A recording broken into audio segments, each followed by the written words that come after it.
Señor, tu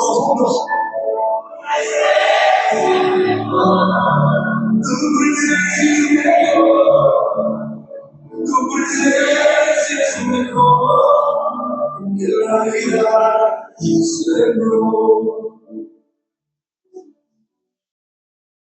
Bendito, amados, Dios les guarde, bienvenidos. El Eterno me los guíe con muchísima sabiduría. Hoy tengo algo corto pero conciso, directo que soltarles. Bendito sea el Padre. Vamos, ñaño, ataque.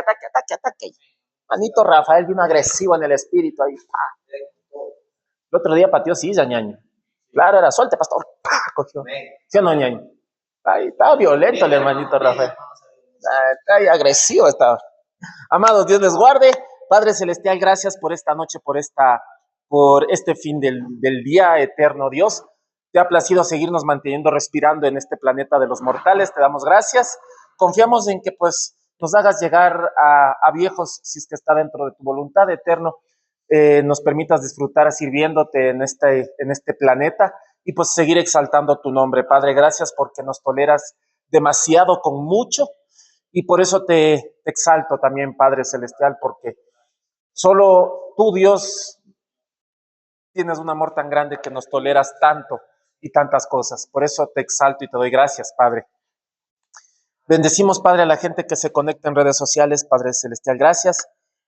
Bendito Dios, estamos agradecidos contigo. Padre, leemos tu palabra en el nombre de Cristo, guiado por tu Espíritu Santo. Soberano Rey, gracias por este tiempo. Hoy tengo que hablarles de la religiosidad. ¿Ya? Hoy de la religiosidad. Prédica rapidita, señores. Hoy tal vez Ecuador coma tacos. ¿Sí o no? Hoy Ecuador va a comer tacos al pastor. Está bien. Hoy Ecuador come tacos en México, así. Vamos a comernos 2 tacos, o sea, 2 goles, vamos a. O sea, no comernos los goles, sino hacerles 2. Claro. Hoy Ecuador tiene que correr como si fueran cuyes. ¿Sí o no? Como cuyes tienen que correr los ecuatorianos. ¿Ya? Amados, hoy tengo que hablar de la religiosidad. Bendito sea Jehová. Vamos a ver. Lucas 6, ¿ok? ¿Por qué quiero hablarles de la religiosidad? Porque la religiosidad causa mucho daño, la gente se aleja mucho, se aparta mucho de eso. Creo que muchos de nosotros alguna vez en nuestras vidas estuvimos metidos en ese ambiente que veíamos la falla del resto, menos la de nosotros, y queríamos enlazar todo fallo con algo demoníaco o con algo espiritual. Pero muchas veces no es así, simplemente es una fase ya. No podemos meterle demonios a todo, ya. No te puedo decir que haya cosas que son de origen espiritual, otras no, otras son cuestiones de conducta que tienen que ir siendo pulidas, ¿ok? Por ponerles un ejemplo, cuando Pablo exhortó a Pedro, le dijo, Pedro, veo que sigues siendo un hipócrita. Sí, Pablo le exhortó así a Pedro, pero no le dijo, Pedro, estás endemoniado. Le dijo, veo que sigues siendo un hipócrita, porque pues estuviste comiendo con gente gentil y después vinieron los fariseos o los judíos y te hiciste loco y te fuiste corriendo. Entonces le tildó de hipócrita. ¿Ya? Pero eso no implica que Pedro haya estado endemoniado por lo que hizo eso, ¿no? Sino que hay actitudes que por miedo a la religiosidad la gente no actúa o actúa de otra forma. Entonces, Pedro, al ver que venían los fariseos, se ocultó y dijo, ay, no quiero que me vean comiendo con gentiles porque me van a juzgar y criticar. Eso es lo que hace literal la religión. No te deja ser como tú eres, como Cristo te hizo, como Cristo te diseñó. Entonces Pedro tenía que haberse quedado ahí con los gentiles comiendo y se venían los otros diciendo, ¿y qué es comiendo con gentiles? ¿Cómo así? ¿Por qué no? Si Jesús murió también por ellos y hubiese sido una prédica buenísima que Pedro se hubiese soltado y si Dios lo usaba de una forma poderosa, se convertían 5,000 cuando Pedro predicaba, entonces era una maravilla, pero la religiosidad hizo que Pedro ocultara su verdadero ser, su verdadero yo y saliera esa parte como que tratar de agradar a los religiosos para no verse señalado, porque Pedro también en una época era un fariseo, por decirlo así, muy religioso, porque le dijo, Pedro, mata y come, Señor, tú sabes que no comer eso, no llames inmundo lo que ha sido purificado con mi sangre, Pedrín, ¿no es cierto? Entonces, no todo tiene que ver con una influencia demoníaca o con algo de las tinieblas, muchas veces es la religiosidad que te impulsa a actuar de una forma para no sentirte señalado. Ya, yo el otro día estaba viendo en TikTok una chica que me llamó mucho la atención, me pareció así de la nadota, tiene, es más, la empecé a seguir por si acaso, pero no me acuerdo cómo se llama, tiene un tatuaje aquí así. tiene piercings aquí, acá, aquí, acá, y habla de Dios, hace cuadros con respecto a la Biblia, y habla hermoso de Dios. Y yo me puse a ver los comentarios y la gente unos le dicen, wow, te felicito, cómo Dios te usa. Otros le dicen, arrepiéntete, te vas a ir al infierno, te pusiste esto en el rostro. No estoy fomentando de que se llenen de piercings ni que se tatúen la cara, ojo, aclaro, ¿no? Pero no puedo negar que Dios la usa. E incluso le he escuchado hablar y suelta cosas que ni siquiera a ministros de muy alto nivel les he escuchado soltar. Y habla con una libertad y con un amor y con una paciencia. E incluso la gente que le insulta, literal, le insulta. Y lo que me da pena, tristeza e iras es que los que más que le insultan son gente creyente. Ah, sierva, arrepiéntete, que esto, que lo otro. O sea, por la forma que se expresan, me doy cuenta que es gente del reino, entre comillas. Y son los que más le juzgan, los que más la tildan. Pero lo que me llama la atención es que ella no responde de forma agresiva. No les responde de forma violenta. O sea, no, ni siquiera se defiende. ¿Ya? Pero los que más les critican es gente cristiana evangélica. Son los que más le juzgan. Literal. Si me encuentro el perfil, les voy a compartir al chat de la iglesia. Ahí no sé, después algunos se me salen y decir, pastor, ¿qué está yendo? Pero es que es literal, ese es el problema de la religiosidad. La religiosidad te destruye mucho. Miren, a mí no me extrañaría de que si suena la trompeta, esa chica primerito se va, porque se le siente en su esencia que habla con libertad y con mucho amor de Dios, y se le ve que está enamoradísima de Jesús. No sabemos cuándo se hizo sus tatuajes, cuándo se puso sus pelis, no sabemos. Pero el asunto es que ella sale hablando de un Dios verdadero que transformó su vida. Muy independientemente de que su cuerpo haya demostrado lo contrario. Pastor Julio tiene tatuaje acá, acá, acá. No me los dice recién, me los dice muchos años atrás cuando andaba chiflado, loco, zafado, qué sé yo. Ya. Pero cuando voy a la playa, pues y ya se me ven los tatuajes, ni modo, se me ven. Y si algún religioso me juzga, ¿qué puedo hacer? Ya no es culpa mía. Pero no por eso significa que mi destino final en el paraíso esté sentenciado por eso. ¿Estamos? ¿Ya? Entonces, ¿qué es lo que quiero ver acá? Lucas 6, versículo 1 en adelante, creo que hasta el 16 posiblemente. ¿Ya? En la versión Tanaj, no, en la versión hebrea mesiánica, dice, un Shabbat o un sábado, mientras Yahshua pasaba por unos sembrados, sus talmidim, o sea, sus discípulos, arrancaron espigas de grano y de grano y restregándolas entre las manos comenzaron a comer las semillas, o sea, arrancaron las espigas y para sacarle las hojitas secas y quedó la semilla, ¿ya?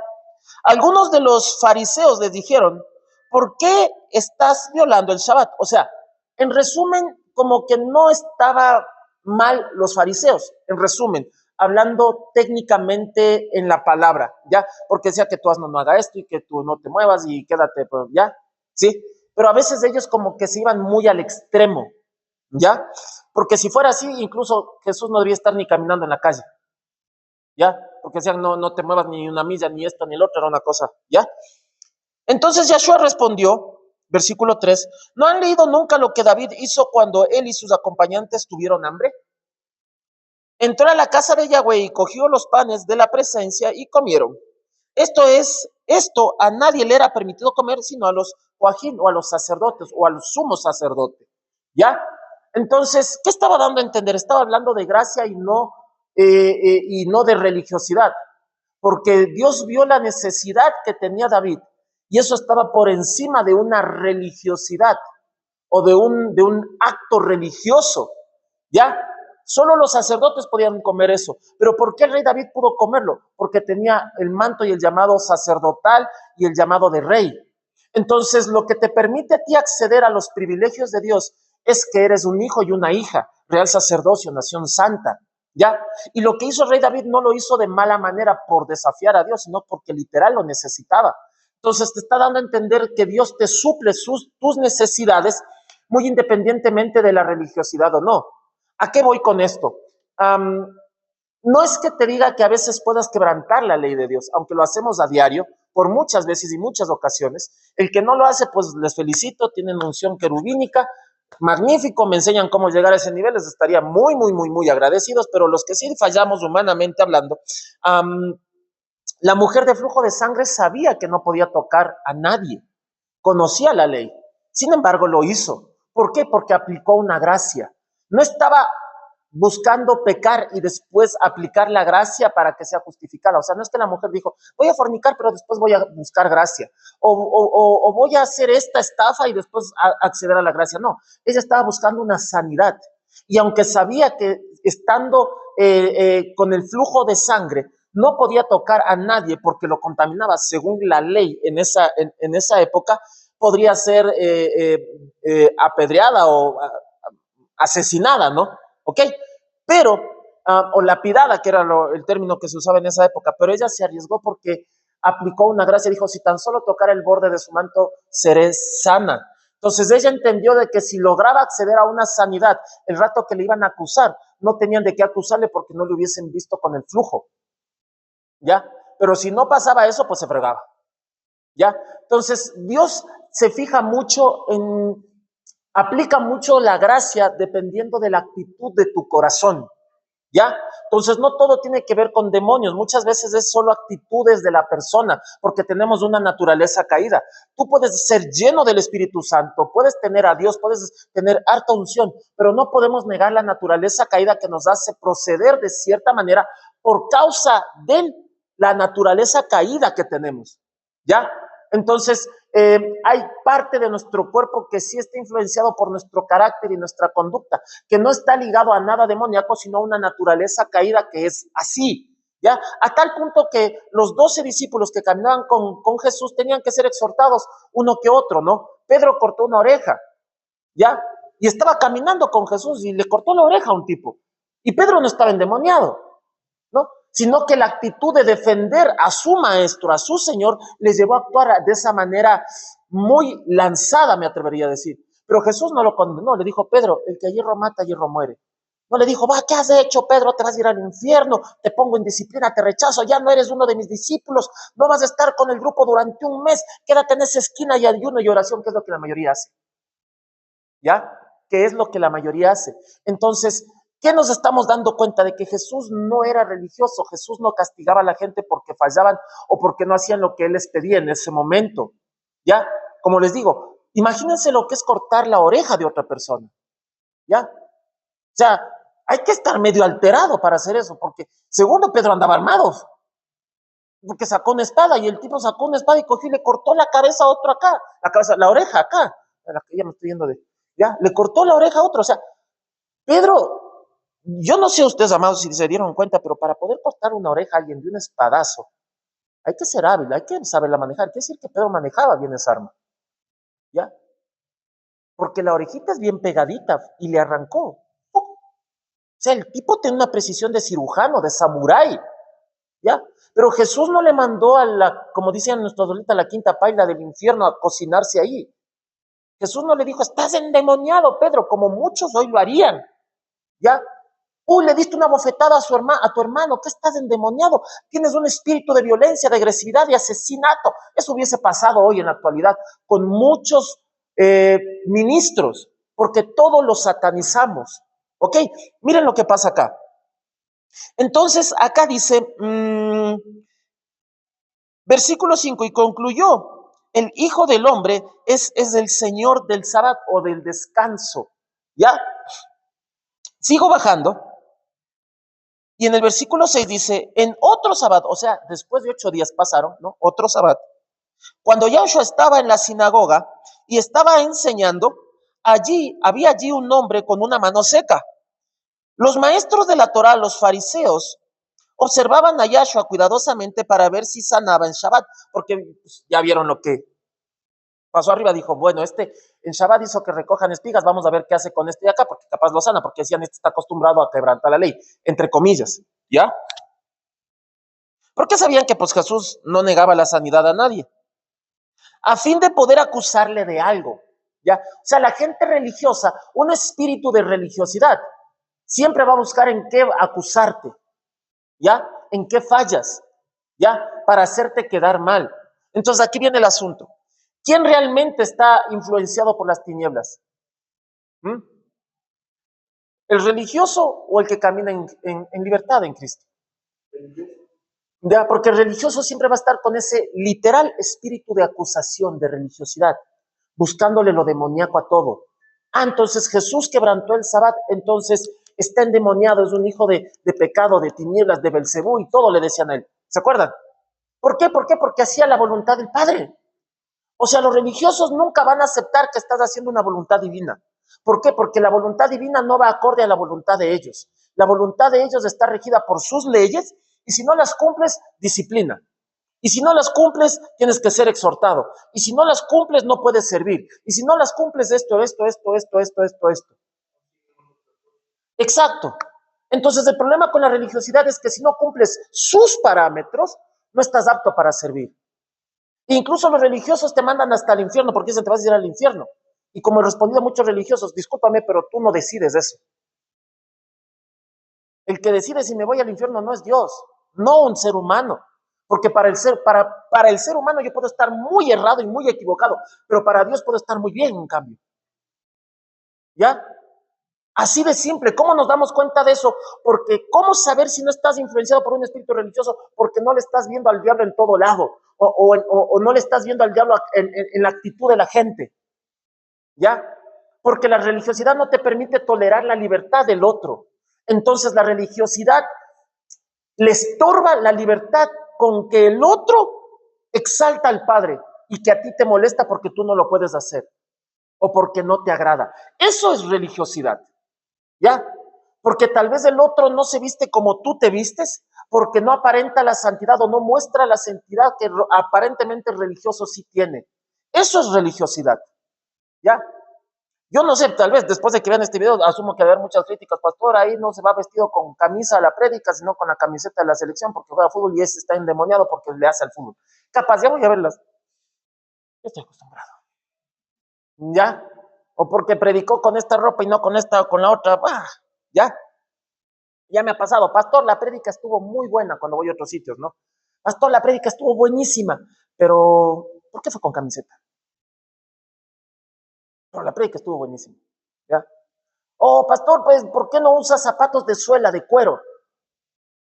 Porque como que no pega eso con un traje de terno. Si de haber visto, yo casi no uso zapatos de cuero, uso este tipo de zapato, ¿ya? Pero a los religiosos no les cuadra. Pastor, ¿por qué usa esos zapatos? Ahí son muy informales para el traje. Primero porque pues la religiosidad, porque los religiosos no se dan cuenta, no disciernen, aunque piensan que son los que más disciernen. Entonces, Pastor Julio no usa zapato de terno, zapato formal, porque como pasa todo el día trabajando parado de pie, y si me pongo zapato de suela me duele horrible los pies y se me amortiguan y me duele hasta la columna. Y no porque esté enfermo, sino porque paso muchas horas de pie. ¿Ya? Entonces estos zapatos para mí son el cielo, literal.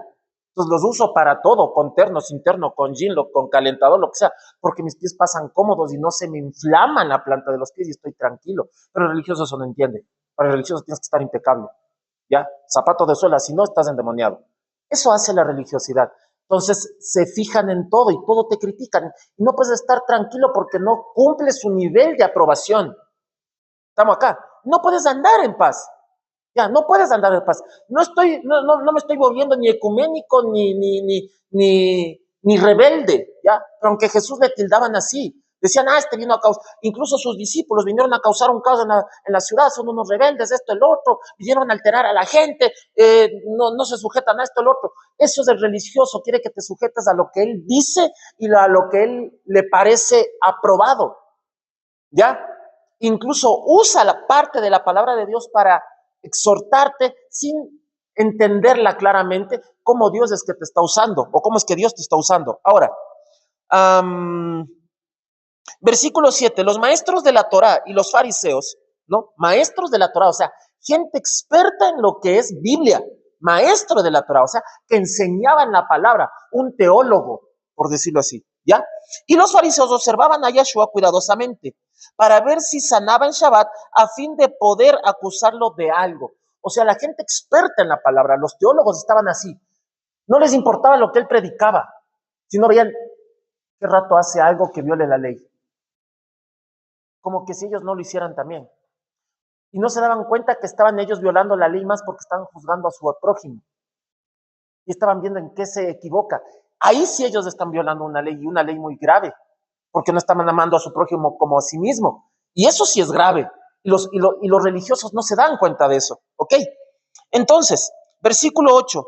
Mas él sabía que ellos estaban tramando y dijo al hombre con la mano seca o tulida, dicen otras versiones, levántate, párate de donde te podamos ver. Se levantó y se paró allí. Entonces Yahshua le dijo, yo pregunto ahora, ¿qué es permitido en Shabbat hacer? ¿Hacer el bien o hacer el mal? ¿Salvar una vida o destruirla? ¿Qué es permitido? Entonces, ¿para qué era el Shabbat? El Shabbat no era para que estés así inmóvil sin hacer nada. El Shabbat era para que sirvas a Dios. Y la mayoría de gente no entiende lo que significa el Shabbat. Para los judíos, y bendecimos al pueblo judío, o para decirlo para los fariseos, el Shabbat era no hacer nada, que no se mueva tu burro, que no se mueva esto, aquello. Si estabas enfermo y te ibas a morir, ni modo. Si sobrevivías hasta el siguiente día que ya no era Shabbat, ahí oraban por ti. Si no, te fregaste, te moriste en Shabbat, ni modo. ¿Ya? Pero el Shabbat significaba, o sea, Dios descansó, ¿ya? Eso entendemos que está en Génesis, pero ese descanso significa disfrutar de Él y hacer lo que a Él le agrada que nosotros hagamos, o sea, velar por el resto. Es como los religiosos cuando te dicen que ayunes, ya, no siempre es dejar de comer. Si no, lean Isaías 58, ¿ya? Muchas veces el ayuno tiene que ver con una actitud, con una acción, con un servicio, como dice la pastora Ani. ¿Ya?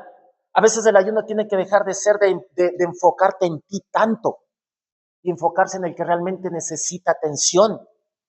Entonces, si nos vamos por ese lado, pues Jesús vivía en ayuno siempre porque pasaba haciendo la voluntad del Padre y ayudando a todo mundo y no enfocado en Él, no interesado en Él. Tú puedes revisar los evangelios, nunca Jesús se preocupó de Él. No significa que estaba desinteresado de Él y descuidado de Él, pero se preocupó en cumplir la palabra del Eterno. Dijo, mi alimento es hacer la voluntad de mi Padre. Eso a él lo llenaba espiritualmente. Ya, no le importaba si no comió o no, tenía que cumplir la voluntad del Padre. Eso era lo que a Jesús le agradaba. Ya, eso es lo que a nosotros nos debe enfocarnos. Más que enfocarnos en nosotros, es en cumplir la voluntad del Padre. Y si la voluntad del Padre está en que tienes que enfocarte en la necesidad del otro, hazlo. Así de simple, ¿ya? No solo el ayuno es encerrarte en tu casa. No digo que tampoco eso de ayuno, porque Jesús, cuando el Espíritu de Dios le llevó al desierto para que Satanás lo tentara, estuvo 40 días de ayuno, se aisló, sí. Es que hay tipos de ayuno. Y tú tienes que entender cuando Dios te llama a un X ayuno, a un B ayuno, a un C o a un W ayuno. Entonces debemos entender para qué y por qué y a son de qué. Pero muchas veces en el libro de Isaías 58, muchas veces el pueblo quería hacer un ayuno para pedir por sus cosas. Les dijo, a ver, un ratito, aquí no me van a hacer eso. Les dijo, hoy quiero que te encargues o te preocupes por este hermano, por esta persona, por esta persona. Y cuando tú hayas dejado de prestar atención en lo que tú necesitas, verás que yo me preocupo por tus necesidades mientras tú te preocupas por el resto. Es un tipo de ayuno que Dios pide, ¿ya? Pero no siempre tiene que ser el ayuno de pues, pasar hambre, por decirlo así, aunque muchas veces es necesario, ¿ya? Entonces, versículo 9, Yahshua dijo, ay, me quedan 6 minutos de prédica, ya. Yahshua dijo, yo pregunto ahora, ¿qué es permitido en Shabbat? ¿Hacer el bien, hacer el mal, salvar una vida o destruirla? Versículo 10, entonces, después de mirar alrededor a todos ellos, le dijo al hombre, extiende tu mano, y mientras extendía su mano, le fue restaurada, o sea, hizo el milagro, ¿ya? Pero los otros se llenaron de ira y comenzaron a discutir entre ellos qué podían hacerle a Yahshua. O sea, ¿qué es lo que hace el religioso? Cuando ve que Dios te usa, a pesar de que vas por encima de las leyes de ellos, eso les enoja. Porque esperan que tú les apruebes. O sea, lo que querían los fariseos ahí es que Jesús les pregunta, oigan, ¿puedo hacer esto? Para ellos, inflar el pecho y decir, no, es que verás la ley, esto no puedes hacer. Ah, entonces no, ni modo. Eso a los fariseos les hubiese puesto contentísimos, felices, ¿ya? Pero no pasó así. El Espíritu de Dios siempre te va a hacer que te vayas en contra del espíritu del religioso. Entonces, y el religioso lo va a ver como rebeldía. Va a decir, no te sujetas, no te sometes, tienes que someterte a las autoridades puestas por Dios. Pero a ver, ¿qué te está pidiendo la autoridad? Que te sujetes a su abuso, a su control, a su dominio, ¿ya? A su manipulación. Eso no está Dios metido ahí en el asunto. Si a mí una autoridad de aquí me dice que tengo que hacer matrimonios entre personas del mismo sexo, yo no lo voy a hacer. Así me digan, pero Pastor Julio, la Biblia dice que hay que someterse a autoridades, pero lo siento, si una autoridad me pide eso, yo no lo hago. Y si le fusilan por eso, le meten preso, pues dele, dispare o llévenme a la cárcel, no tengo problema. Pero debemos entender cómo funciona el asunto. Estamos acá. Amén. Ya. Ahora, versículo 12. Fue alrededor de ese tiempo que Yahshua se retiró a la región montañosa a orar. Miren, se retiró a orar, ¿ok? Y toda la noche continuó en oración a Dios. Cuando se hizo de día, llamó a sus discípulos y escogió de entre ellos a 12. O sea, cuando veamos discípulos no significa que eran los 12 netamente. Él tenía muchos discípulos, ¿ya? Entonces llamó a todos los que tenía de discípulos. No solo discipulaba a 12, ¿ya? Ojo. Y escogió entre ellos a 12, los cuales fueron conocidos como los emisarios o apóstoles, ¿ya? Simeón, a quien llamó Kefa, Adri, su hermano, Jacob, Johanán, Felipe, Talmai, estoy leyendo versión hebrea por si acaso, Matías, Tomás, Jacob ben, Jalfait, Simeón, llamado el Sealot, Yahudá ben Jacob y Yahudá el Keriot, quien se volvió un traidor, ¿ya? ¿Qué significa esto acá? Jesús, cuando llamó a sus 12 discípulos, él sabía lo que iba a hacer cada uno de ellos. Y hay una parte en la escritura, creo que está al final, no sé, no me acuerdo si de Lucas o de Marcos, cuando dice, cuando Jesús ya había resucitado, y dice que reunió a sus discípulos y sopló el Espíritu en ellos. Y eso pasó antes de que recibieran el Espíritu Santo. Ahora, ¿por qué les sopló su Espíritu en ellos? Porque les estaba les estaba activando lo que se había perdido en el jardín del Edén. Esto les voy a contar así rapidín. Cuando Dios formó a Adán, dice que cuando lo formó físicamente, ¿no? Ya hizo la formación física, dice que tomó del polvo fino de la tierra y sopló aliento que salió de la boca de Dios y le dio vida. Le convirtió en un ser, en una alma viviente. No dice en un ser humano, en una alma viviente. O sea, lo activó espiritualmente ese cuerpo, ¿ya? Porque estaba inanimado. Era un cuerpo biológicamente activo, pero no espiritualmente activo. Entonces hay la vida biológica y hay la vida espiritual. Al soplarle le dio una vida espiritual.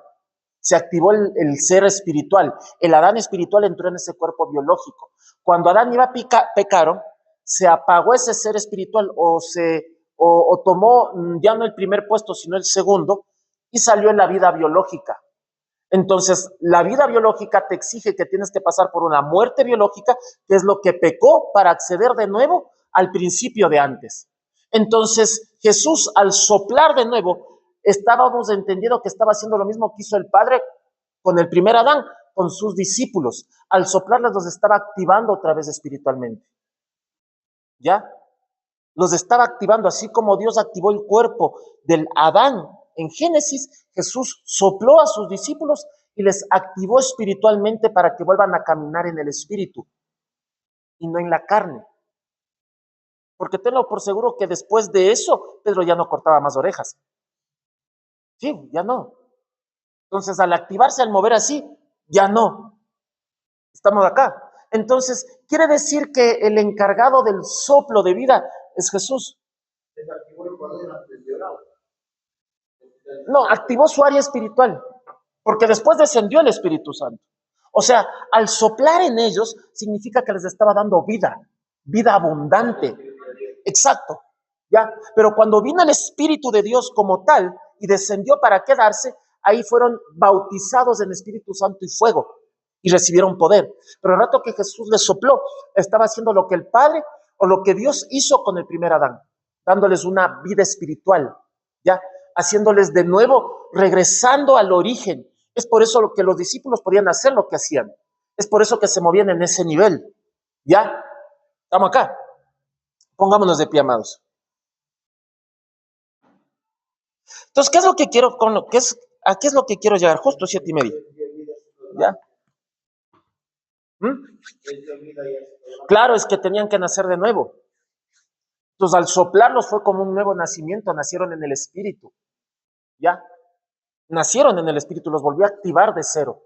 ¿Ya? Porque pasaron humanamente aprendiendo de Jesús todo ese tiempo. Pero cuando Jesús resucitó tenía que darles ese soplo de vida otra vez, para que se activara ese humano espiritual el cual había en el jardín del Edén. Aunque estaban sujetos todavía a su cuerpo físico, pero recibieron ese soplo de vida de nuevo. ¿Ya? Y ahora pues, ay, ahora muchos muchos, ay, no sé si decirlo, amigo. ¿Qué hacen? Sí. Ya. Dani hizo su gesto así como que, embárrela nomás, pastor, sí. Frígela nomás. Ya. Como ahora muchos cogen y cuando te ponen manos en la cabeza te soplan en la frente. ¿Se han visto? Te cogen y te, ¿no? Entonces recibe y es como que, ¿es en serio? Ya, ya. No funciona así. Ya. No sé si, desásnenme, ya. No sé si alguno de los 12 discípulos hizo esos soplidos. Sí, no. En años, alguien, no es cierto, Ani, no. ¿Y por qué hoy la gente lo hace? ¿Ya? Porque quieren imitar lo que hacía Jesús. Entonces piensan que porque Jesús lo hizo es bíblicamente posible hacerlo, pero no es así, porque hablamos de un soplo de vida y nosotros no podemos dar soplo de vida. Eso lo hace Dios. Por eso lo hizo el segundo registro en toda la escritura, o por así decirlo, el tercer registro de un soplo del Espíritu fue el que hizo Jesús. El primero está en Génesis, el otro fue con el profeta en el Valle de los Huesos Secos, ¿ya? ¿Crees en Ezequiel? Que dijo, dile al Espíritu Santo que sople vida, y sopló. Y después lo hizo Jesús, nadie más. Ni siquiera dijo Ezequiel, sopla tú, no, fue el Espíritu. Entonces, por eso digo, cuando yo veo gente que por eso es importante leer Biblia. Pues cuando alguien viene y te quiere soplar en la cara, tienes que decirle, discúlpame, pero no soy vela ni... Sí, no es un cumpleaños ni año, ¿ya? Sí, te quieren apagar la llama, entonces no pega, dile, lo siento, pero pues el cumpleaños es otro día, hoy no hay nada que soplar. La palabra dice que te imponían manos y eran llenos del Espíritu.